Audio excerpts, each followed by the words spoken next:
For more Haunting Live real experiences, be sure to follow us on our social on Instagram, Thread, Facebook, and also Blue Sky. And don't forget to also check us out on our official website, HauntingLivePodcast.com. Hey everyone, check out our merchandise that we have now listed underneath HauntingLivePodcast.com. We used to be on Etsy, but we found a little bit of troubles with that, so we are now on HauntingLivePodcast.com with our merch store. Check it out. We've got so much items all together with cleansing items and crystals and so much more. Check us out, HauntingLivePodcast.com.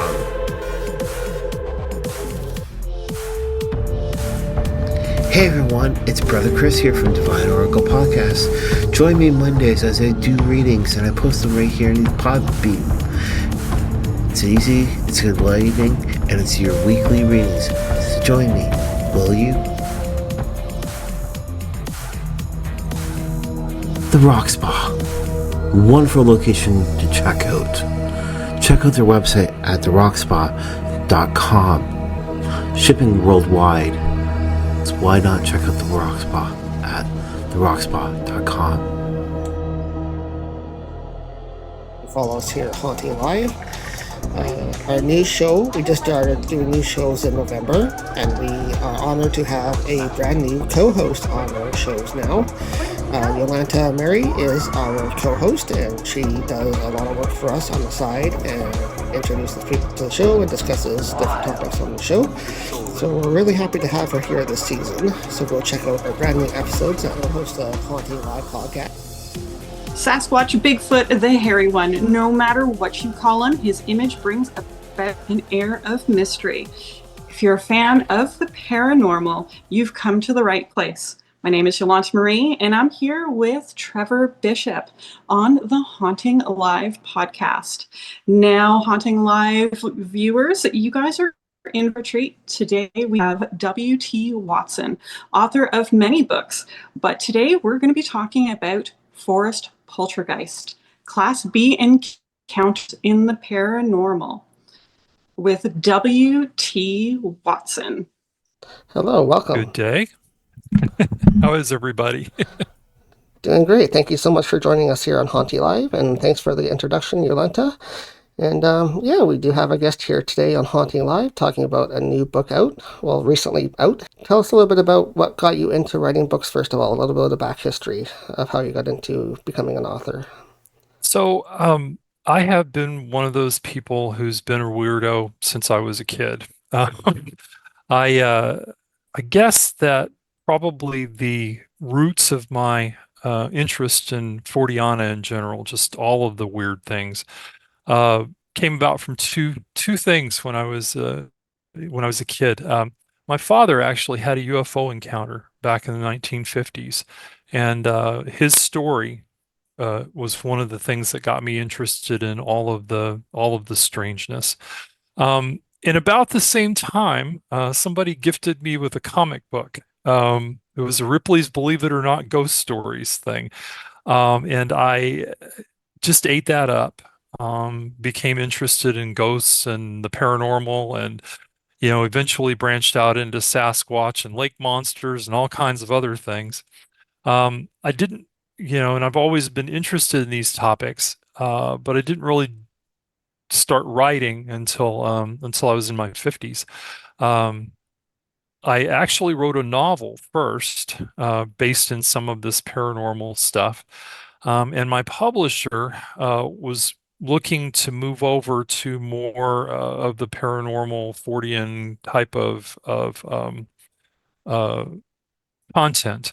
And so they asked me, because this particular novel had a phantom black dog in it, and they asked me, well, could you write, you obviously did a lot of research for this book, could you write a nonfiction book about phantom black dogs? And I said, sure. And that was the birth of Phantom Black Dogs, Walkers of the Liminal Way, which was my first nonfiction title. Since then, I've explored mist, fog, and clouds in the paranormal in a book called Mysteries in the Mist. When I moved to Canada in 2020, I got interested in all of the weirdness in Canada. So I wrote Canadian Monsters and Mysteries, which is uh, kind of a compendium of all things strange in Canada. There's some ghost stories, there's some UFO stories, there's some lake monster stuff. There's a little bit of everything in that book. Eventually, I came to the topic of Sasquatch and wrote Sasquatch Canada, which was more of the what the BFRO or other field research organizations call Class A sightings, where people actually see a Sasquatch.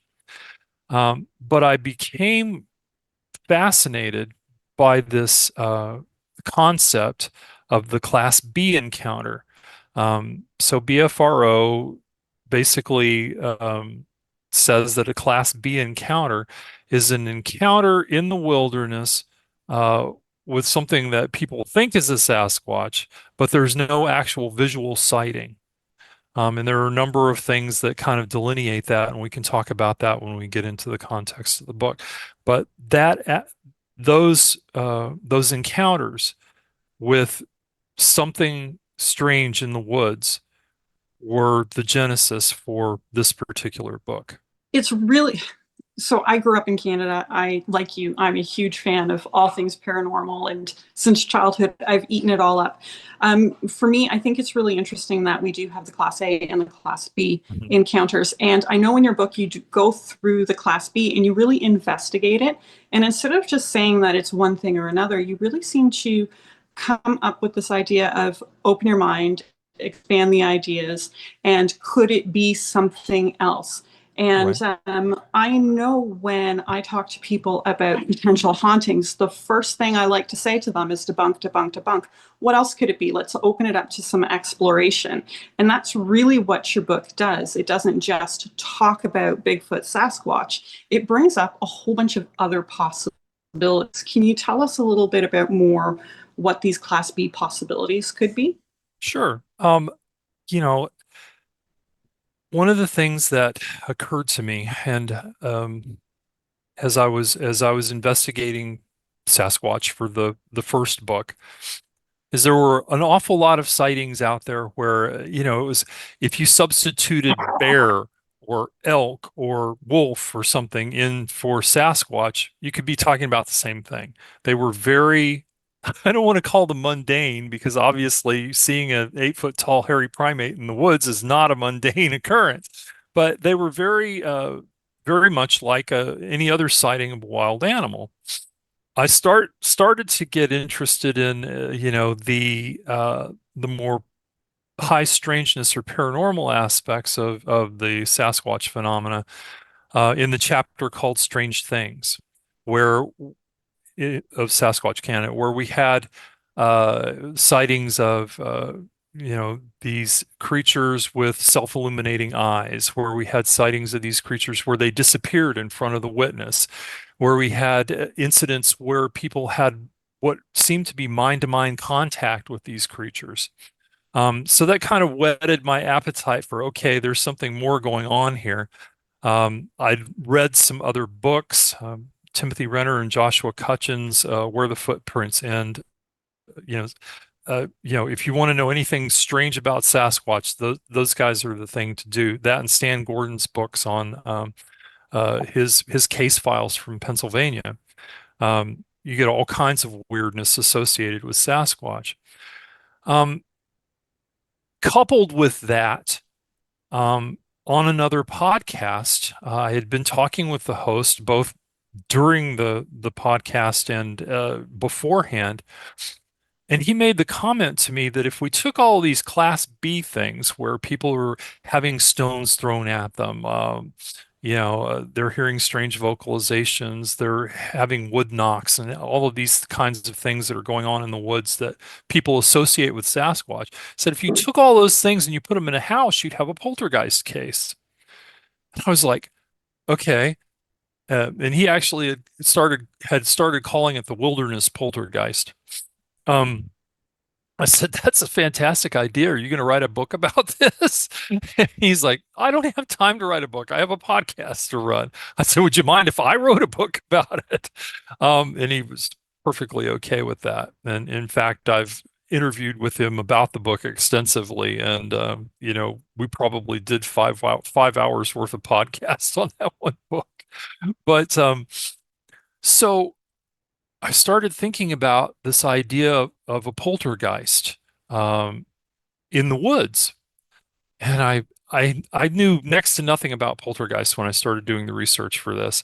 I took a deep dive into poltergeist research and discovered that not only could you take all of these phenomena that people are associating with Sasquatch and tie them into the poltergeist phenomena, things like wood knocks, things like uh, these vocalizations that people are hearing, things like stones being thrown, which is a classic poltergeist thing. Um, Even the footprints. All of these things are things that yes, do encounter in Sasquatch research, but you also encounter them in haunting research, poltergeist research, and so forth. So I set out in the book to try and compare those two things, and as well, um, I wanted to get people to look at the idea of siloing. Um, when you start to talk to people about the paranormal, about high strangeness, about any of these strange things that are going on out there, it seems like a lot of these investigators are in silos. You have Sasquatch investigators over here, and you have the ghost hunters over here, and you have the people who do UFOs over here, and they don't talk to each other. you know so there's no realization really that aspects of some of these things, ghost hunting for example, could have something to do with Sasquatch research. There's no understanding that aspects of parapsychology, parapsychological research into PK, for instance, could have something to do with Sasquatch research or poltergeists, although there's more of that recognition there. This book, in many ways, is a plea to the people who are investigating these things to step outside of their box and look at some of the other things that are going on in the paranormal high strangeness world and say, hey, that sounds like something that's going on over here in my world. That's kind of the basic premise of the book, is that we can look at these Class B phenomena that are happening out there in more than the idea of a giant bipedal primate or hominid. I want to back up though and say I don't discredit the idea that there could be such a creature. I just don't think that uh, even if we accept the idea that there is a physical Sasquatch, that it explains all of the stuff that goes on uh, related to Sasquatch research. If you look at the databases out there for Sasquatch, all the sightings, all the Class B encounters, all this stuff, it covers the entire, 48 states of the United States plus Alaska. In my research, I found Sasquatch reports in all of the provinces of Canada. The only place that I don't remember finding one is Nunavut, which may have more to do with the culture there, or it may have more to do with the fact that there's no place for Sasquatch to hide up there. I don't know. But so it is so widespread though that this idea that this very rare bipedal hominid primate, whatever it is, could be accounting for all of this stuff seems to be a little ludicrous to me. There has to be, in my mind, something more involved than just the one thing. So, we have to break away from, it's either this or that, and break into this both and kind of thinking to be able to approach this subject and give it the attention it deserves, I think. Well, I think so too, because when we do investigate paranormal, you're right, we do encounter a lot of the same type of phenomena that they encounter out there in the field we're investigating. other things like Sasquatch and stuff like that. Sure. So a lot of them are very common. I think a lot of those do cross fields all the time. They cross paths, if you will. And when you're in the field, you have, like you said, rock throwing or noises that you hear. Mhm. And you encounter that in poltergeist activity when you're investigating a haunting, like a haunted house or something. So, yeah, totally. I get that all the time when I talk to my clients as well, that, that those things cross fields all the time. And it's great that you have that in your book that can make people a little bit more aware of that. And I approach it from that standpoint. I am not one of those people who's like, this phenomena is this and that's what it is. Yeah. So for instance, if we look at the poltergeist phenomena, there are a subset of parapsychologists who want to assign all of the poltergeist phenomena to something called RSPK, which is random spontaneous psychokinesis. And the theory is that, uh, and I'm sure, Trevor, that you're very familiar with this as a paranormal investigator.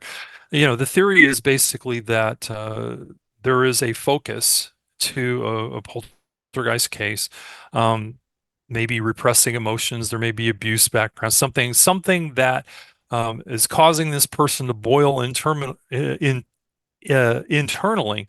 and experience what Lloyd Auerbach calls a psychic temper tantrum, which manifests itself as macro PK phenomena that cause movements in the house and shattered crockware and all that kinds of fun stuff that you hear about in poltergeist cases.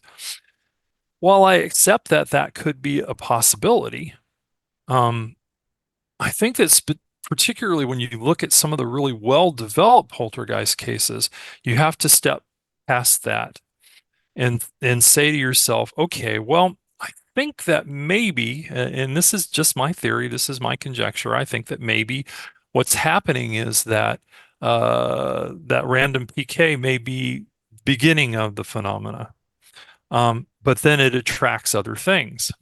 Yes. And so, for instance, in the Black Monk of Pontefract case that I talk about in the book, toward the end of that, they were actually having apparitions and stuff as well, which, I mean, how do you explain apparitions with just outbreaks of psychokinetic activity?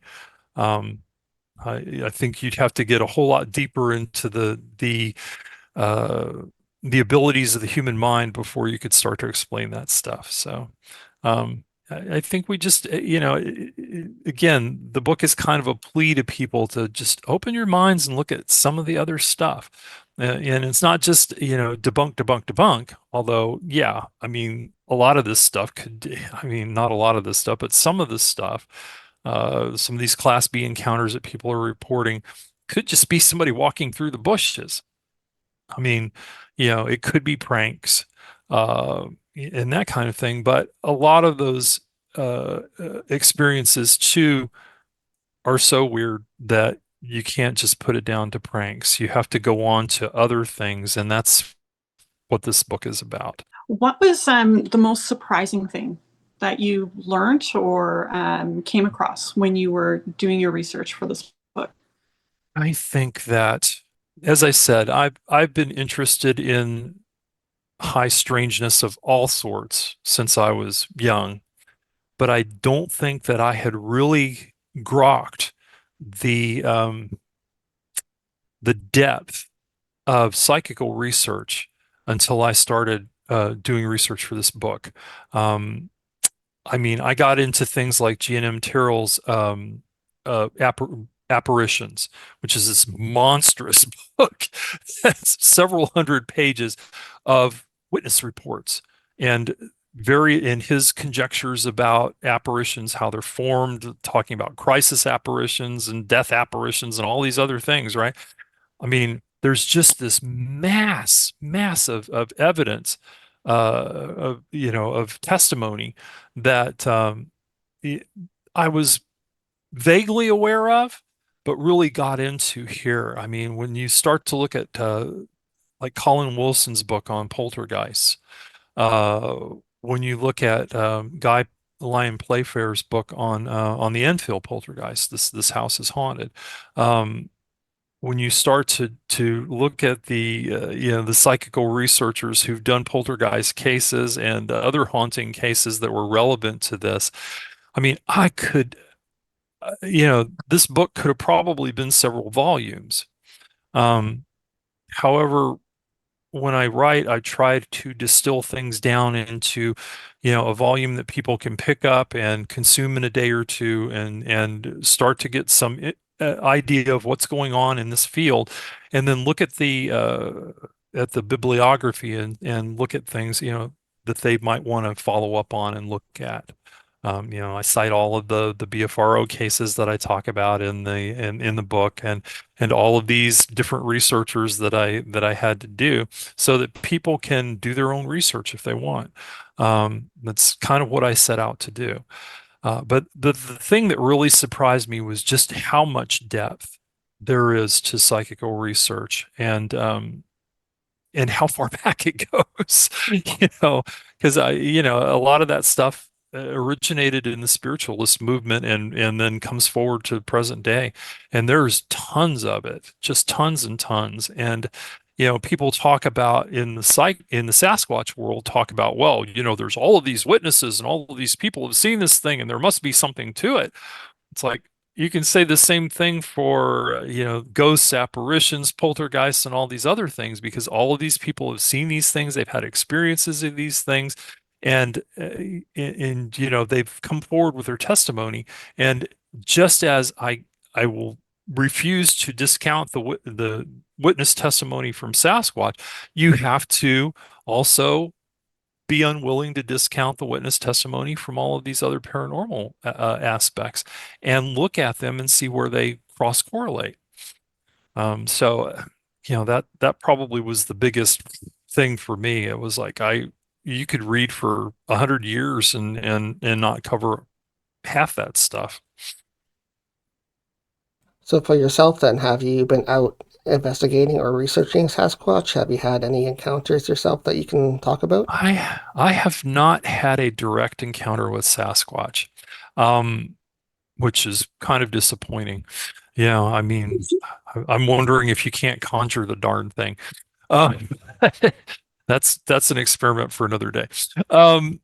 However, um, as I said, I lived in a area just south of Buffalo, New York, for a period of time. We lived in a little house that was right next to a fairly large state park, several hundred acres, that was on the shore of Lake Erie. And I had a couple of really weird things that happened to me there that, could maybe be classified as Class B type encounters. Um, for one thing, I had this really strange thing where I would, in the fall and in the spring, for about a week, I absolutely could not have the windows uncovered at night. Now, I have no idea why that was, but I could not stand to have the windows uncovered at night. I was sure there was something out there that was gonna be watching me. And this is a very common Class B encounter type of thing. I felt like something was watching me. So there's that. As I was walking I commuted to work every day on a bus, and I had to walk down my lane to the end of the lane to catch the bus. So I'd be out very early in the morning, and often late in the evening, walking, and the park was right across the street from me. So it was just, there was my street, some houses, and the woods. I had the experience a couple of times, or once. The other one was something else. I think it was actually a bird. Um, I was walking along, and I heard a a strong exhalation, is the best way I can put it. Um, I joked with my spouse at the time that there was a dragon in the forest, because that's what it sounded like. It's just this big woof. I have no idea what that sound was. I've been around deer, and I mean, I'm one of those people who spent a lot of time in the wilderness at one point or the other. I've done a lot of hiking in in Arizona when I lived there. When I moved up into the northeast part of the country, I actually worked or volunteered with a wilderness search and rescue team. So I spent a lot of time out in the woods. I've encountered all kinds of different animals. I've heard them make all kinds of weird noises. I have never heard anything like this, and I have no idea what it was. And I wouldn't even conjecture. I do know that when that happened, I picked up my pace a little bit because it was uh, whatever it was big. It was really, really big. I have no idea though what that could be. I am not aware of there having been any Sasquatch sightings in that particular area. It would have been a little strange because, you had, well, not so much strange because there was a native reservation like contiguous to the park too. So there was area for them to move around in if there was, a Sasquatch presence in that area. But I didn't see anything.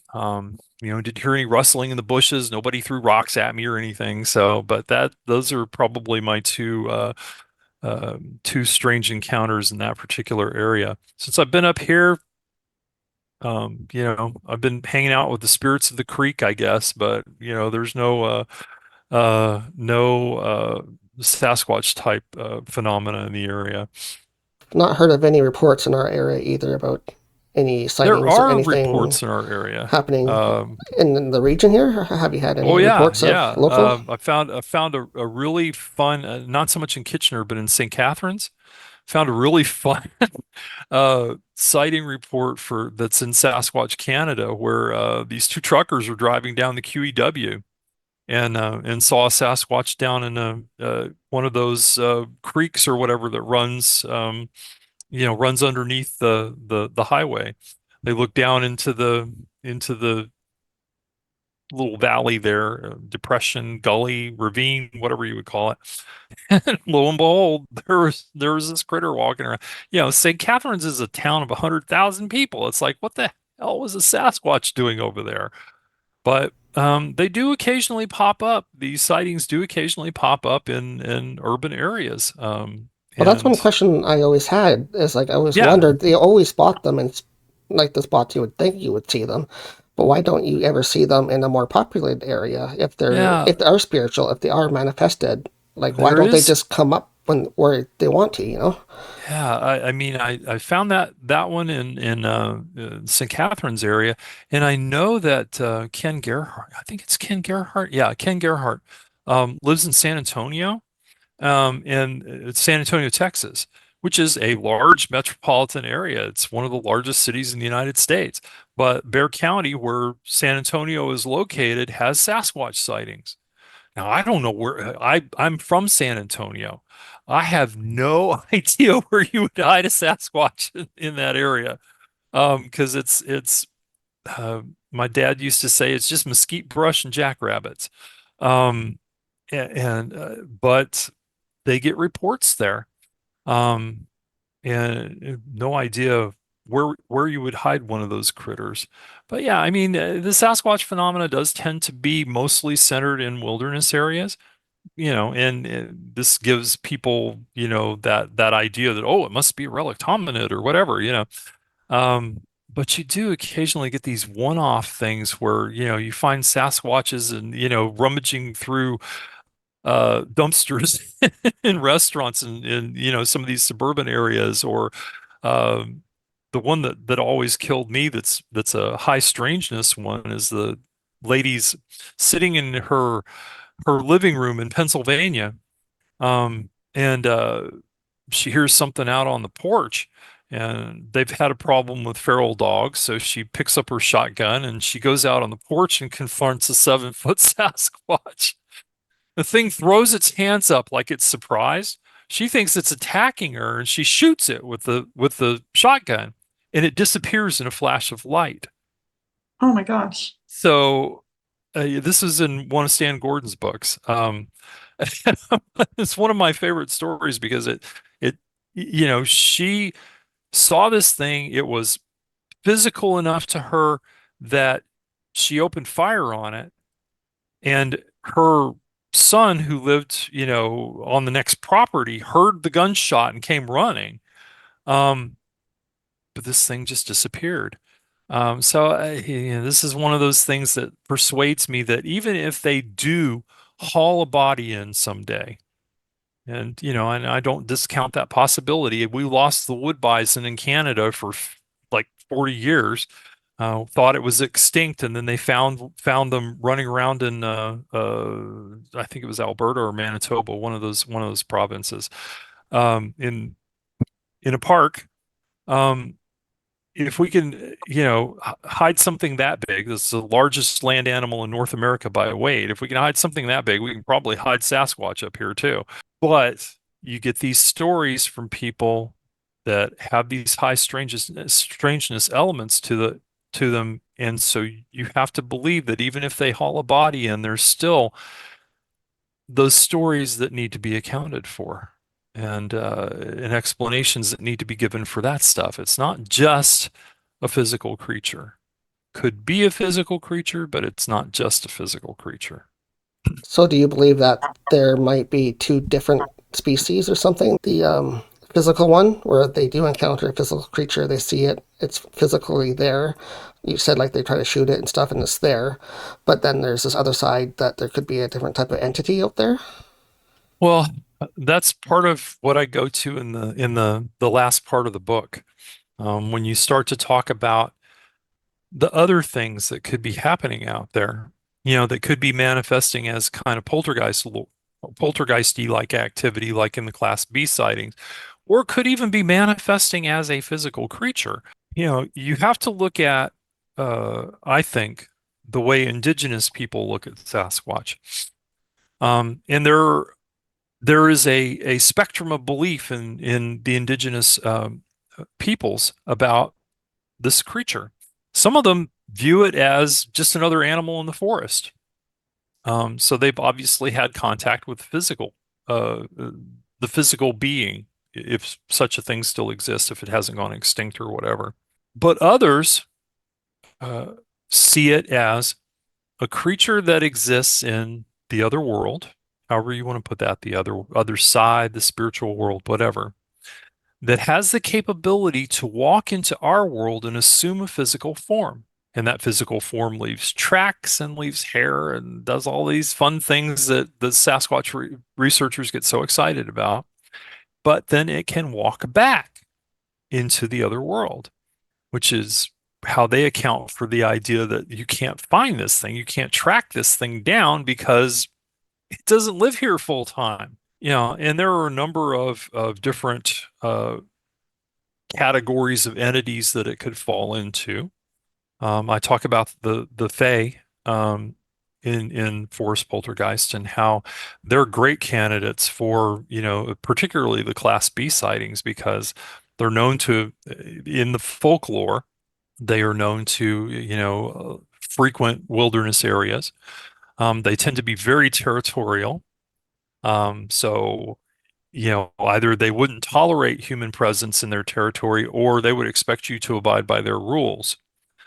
So if you were throwing trash around or doing something they didn't approve of, then you might get a talking to, which includes some interesting phenomena. When the Fae manifest, the fair folk often are accompanied by poltergeist-like activity, which is particularly known. There's a great story in one of Catherine Briggs' books about a brownie, which was a Fae spirit that tended to live on farms and in houses. And if you propitiated it appropriately, you gave it offerings of, I believe it was porridge and butter, then it did household chores. I need one of those around here. Household or farm chores. The thing is, though, that you couldn't criticize this creature. And in this story, one of the farmhands said that, just made an offhand comment about how the brownie on this farm was slacking because he wasn't binding the corn properly. Um, so that night they hear footsteps, which is a classic, not only haunting thing and poltergeist thing, but also a Sasquatch thing, right? They heard footsteps in the barn, and this thing apparently carried all the corn from the barn and dumped it over into a ravine about 2 kilometers away, and then was gone. Because the other thing is that if you violate the rules, the brownie leaves you. So the this farmhand blew it for the whole farm. Um, so you have this territoriality, you have this ability to interact with the environment physically, and obviously these beings can manifest in a number of different forms, some of which are human seeming, but the Fae have been known to manifest as horses, dogs. There are fairy dogs. So who's to say that, some fairy creature didn't get it into their head that, hey, it'd be fun to manifest as a bipedal primate and scare the crap out of people. You know, um, it's a possibility. But my personal take on it is, there may be a physical creature, but I like that kind of native view that this is something that walks across into our world, assumes a physical form, and then walks back out of our world.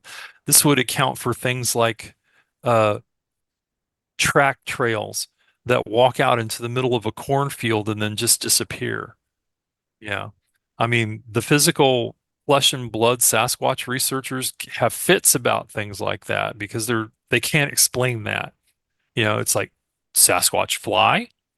Oh no, they have prodigious leaping ability. That's why they lost the track trail. They have prodigious leaping ability. They leaped somewhere else, and that's why they lost the trail. But yeah, I mean, I think you're really stretching things when you do stuff like that.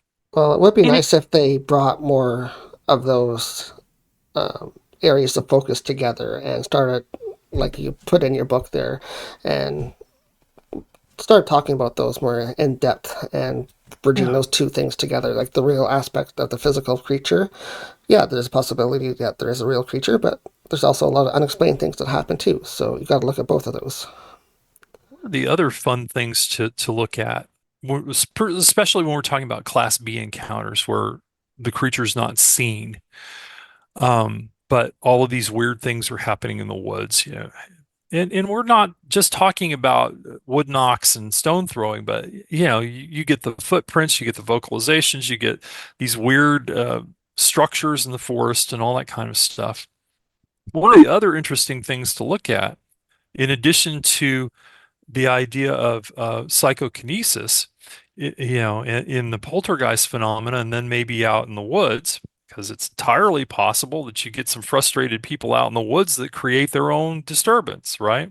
I mean, think of one of the examples I use in the book is, think about these folks that are out making documentaries and like the Finding Bigfoot TV series and stuff like that. They're under a lot of pressure. Same thing with the ghost hunting shows, right? They're under a lot of pressure to have something happen.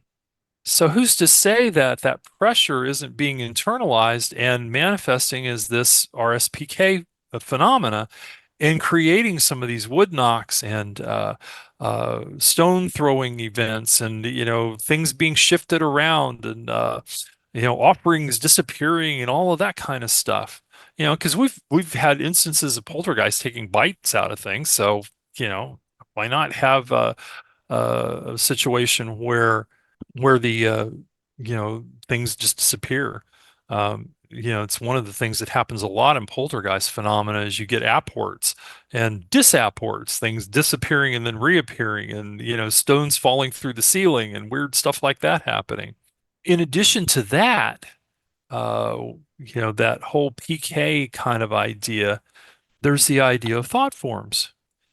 It's entirely possible that people are creating their own Sasquatch.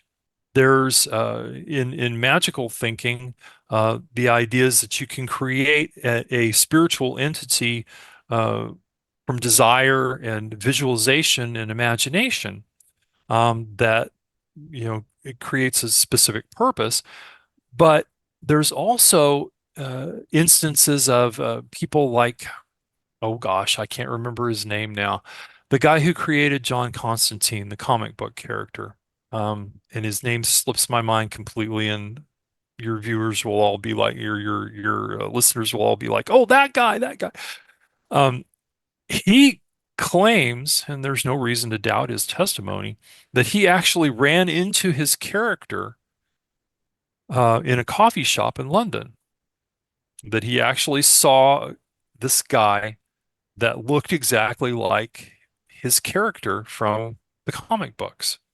Um, in addition, I think his name is William Gibson, the fellow that wrote the Shadow radio series back in the 20s and 30s. There's evidence that his house is haunted by the shadow. That this guy spent all of this time creating this, pouring energy into it, all of this kind of stuff. And now people see a character in his home that looks like the shadow that he created, this character that he created. The more modern version of that idea is the Slender Man. Again, this was something that started off as fiction, fan fiction.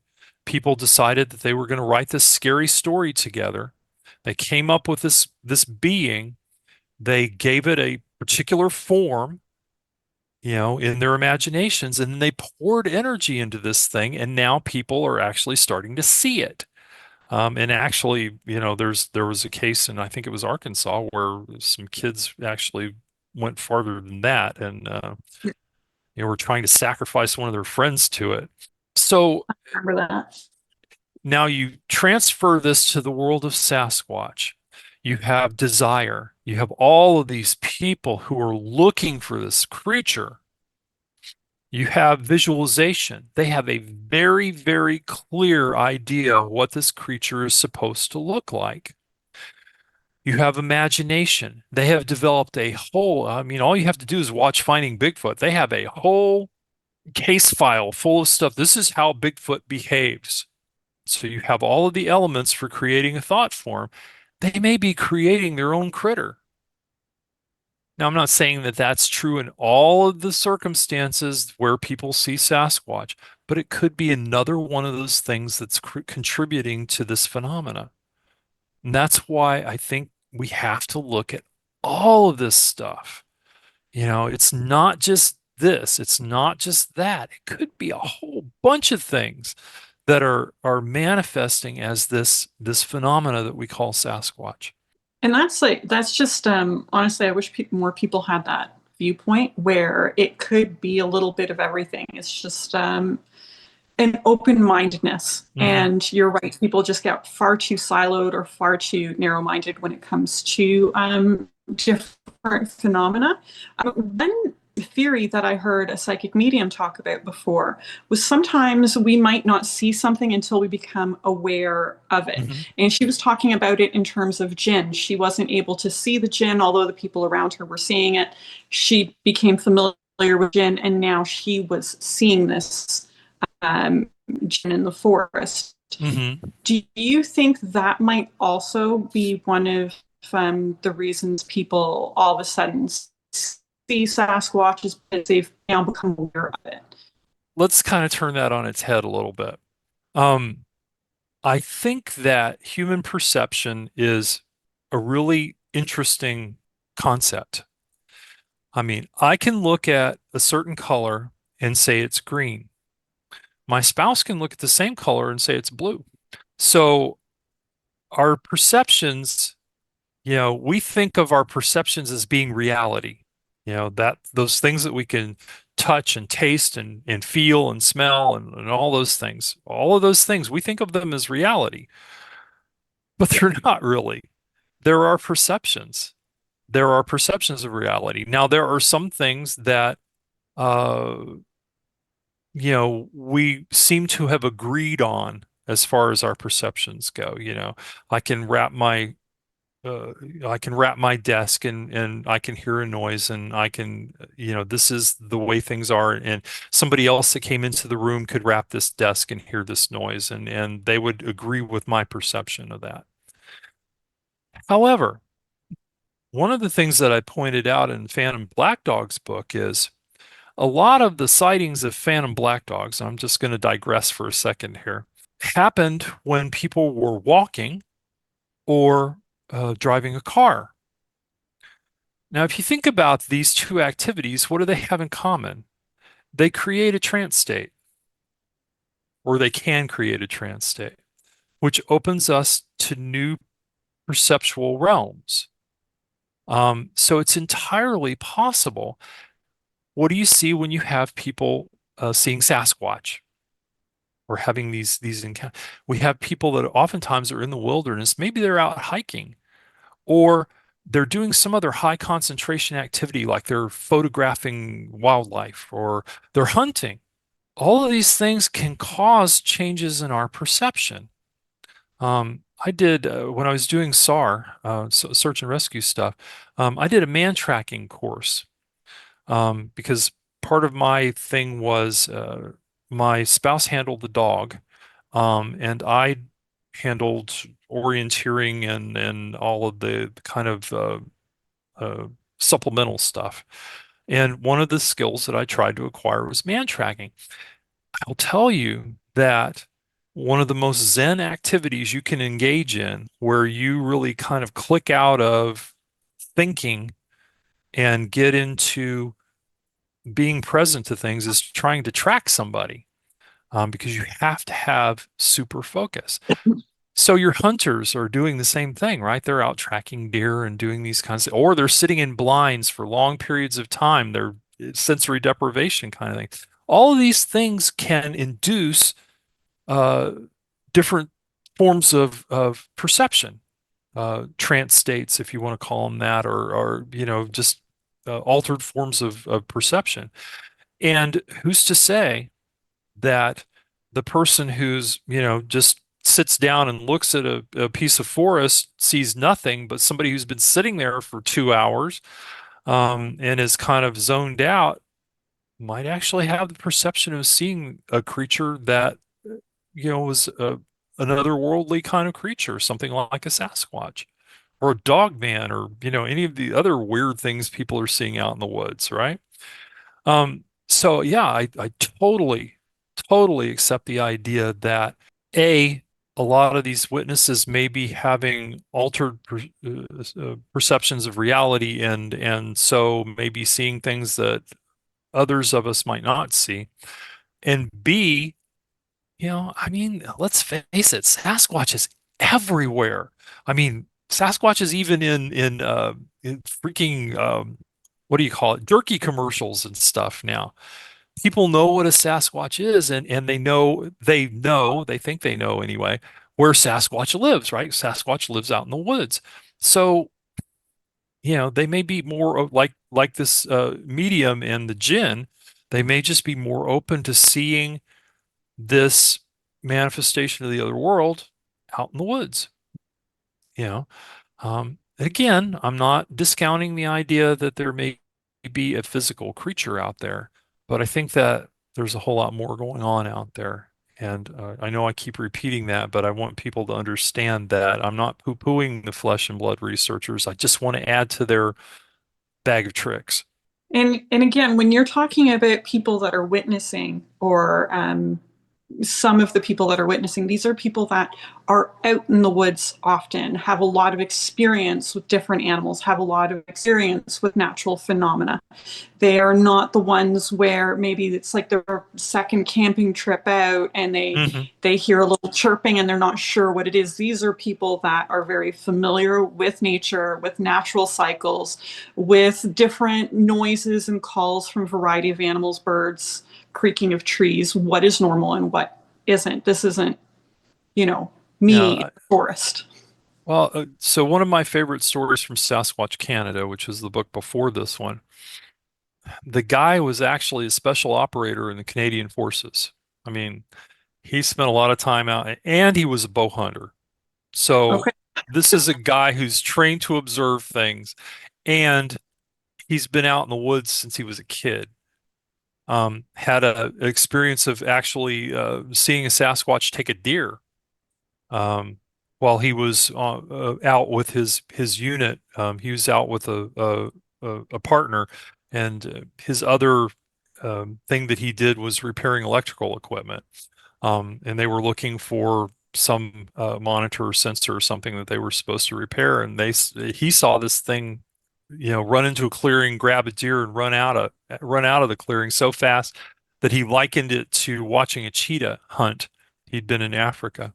You have hunters, people who spend a lot of time in the woods. You have outdoors people, again, people who spend a lot of time in the woods.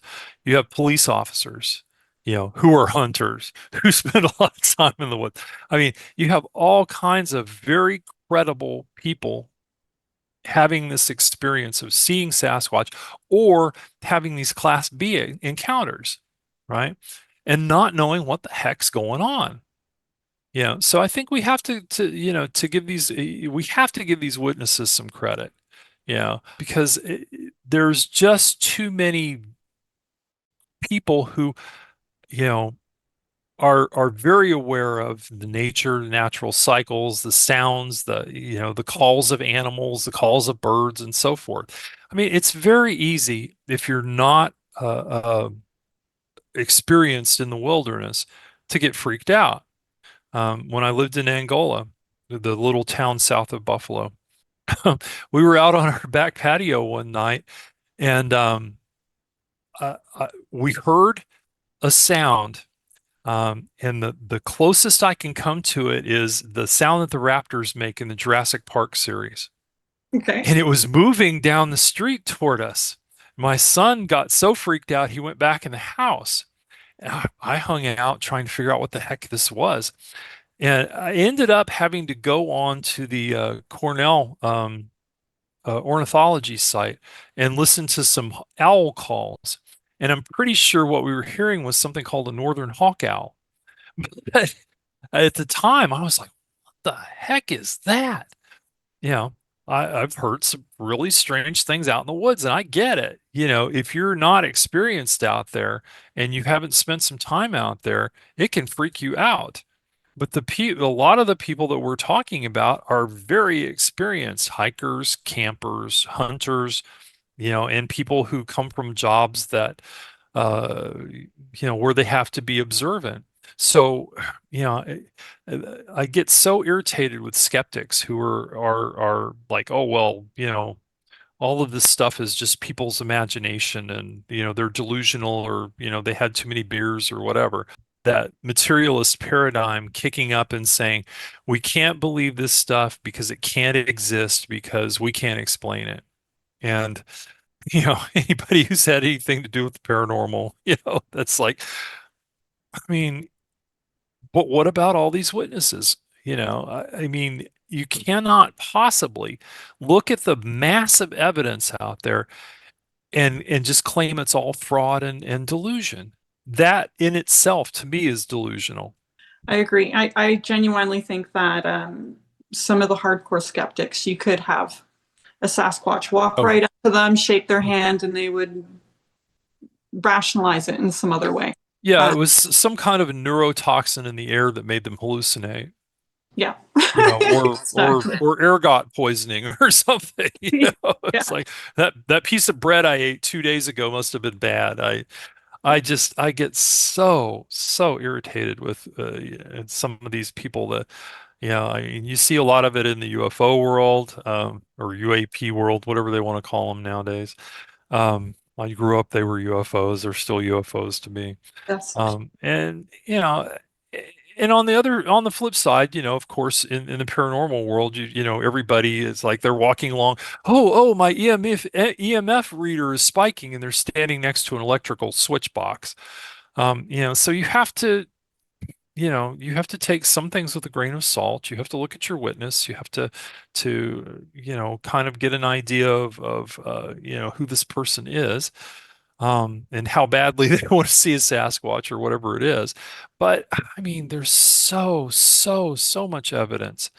Whether we're talking about Sasquatch or we're talking about ghost hunting, poltergeists, the paranormal world, all of these things, psychic phenomena, all of these things, there's so much evidence that, if it were anything but, you know, the paranormal, psychic, Sasquatch, whatever world, it would all be accepted fact now.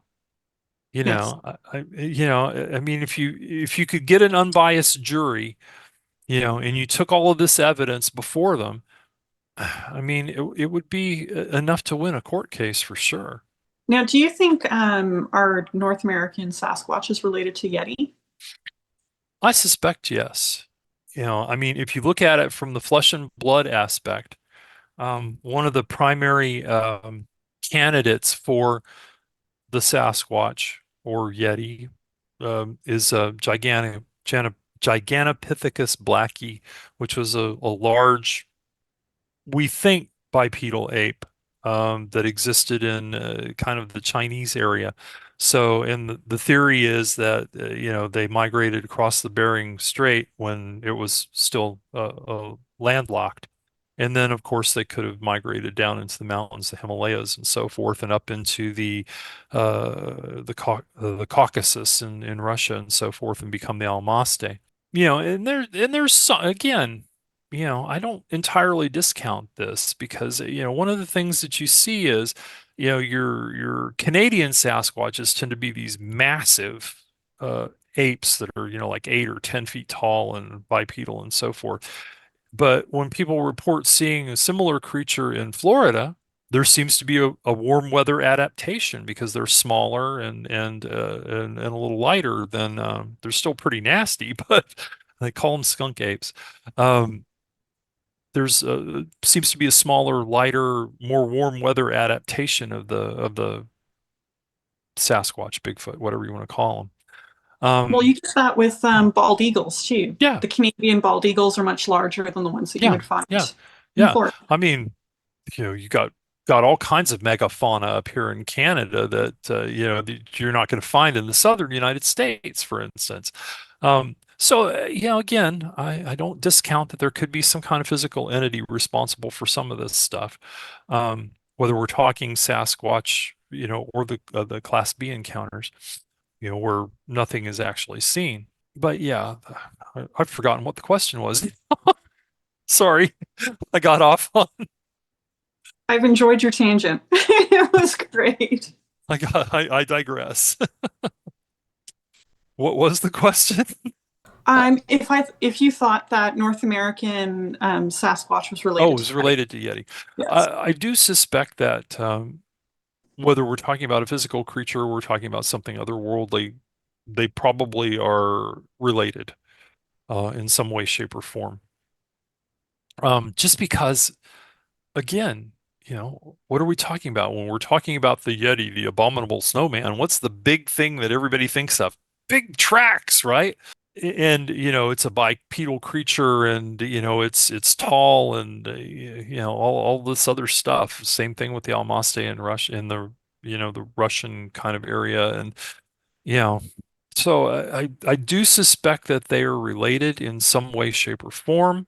Whether they're related as a physical creature, whether they're related as another worldly creature is, up for grabs, or whether they're both. I mean, we're talking about something that exists in the wilderness that has been reported for some time now. We've started, classifying them as Yetis and Sasquatch and Bigfoot and all this other kind of stuff. But there have been reports in Europe of wild men, and in early uh, in the early history of the United States, before people knew to call them Bigfoot. Um, Again, you had these reports of wild men that came into town and stole people's livestock and all this kind of fun stuff.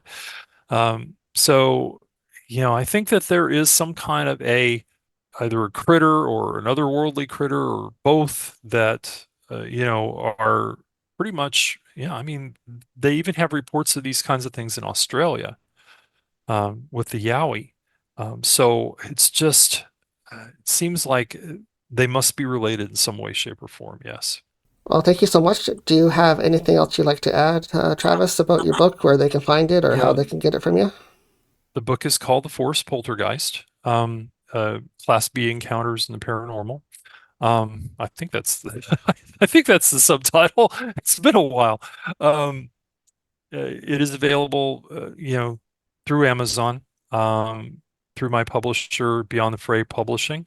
If you're a Kindle Unlimited subscriber, you can even read it for free. But it's available as both an ebook and as a physical book. So whichever format you prefer. If I had all of the physical books that I have in my e-readers, I would have a whole house full of books. But other than that, as I said, I have several other books in print, depending on what your preference is. There's the book on black dogs. Probably my personal favorite is a book called Mysteries in the Mist, which is about mist, fog, and clouds in the paranormal, and details a bunch of really interesting cases related to this appearance of mist and clouds and stuff in paranormal sightings, and then goes on to talk about things like uh, spontaneous transportation of people, where they drive into a cloud and end up somewhere completely different. So there's a lot of fun stuff in that book. Canadian Monsters and Mysteries, if you're interested in, kind of the lore of Canada. And then we've talked pretty extensively about Sasquatch Canada and the Forest Poltergeist. So those are my nonfiction books. Okay, well, great. Thank you so So, much for coming on the show. I appreciate you taking your time and talking a bit about your background and sharing some discussion about your books today. So thank you. Well, thank you for the invitation. I really appreciate it. Miss one of our episodes? Replay your episodes on Rhode Island Broadcasting. Show your support for Haunting Live by supporting our broadcast partner, Rhode Island Broadcasting. Find them on YouTube. For more Haunting Live real experiences, be sure to follow us on our social on Instagram, Thread, Facebook, and also Blue Sky. And don't forget to also check us out on our official website, HauntingLivePodcast.com.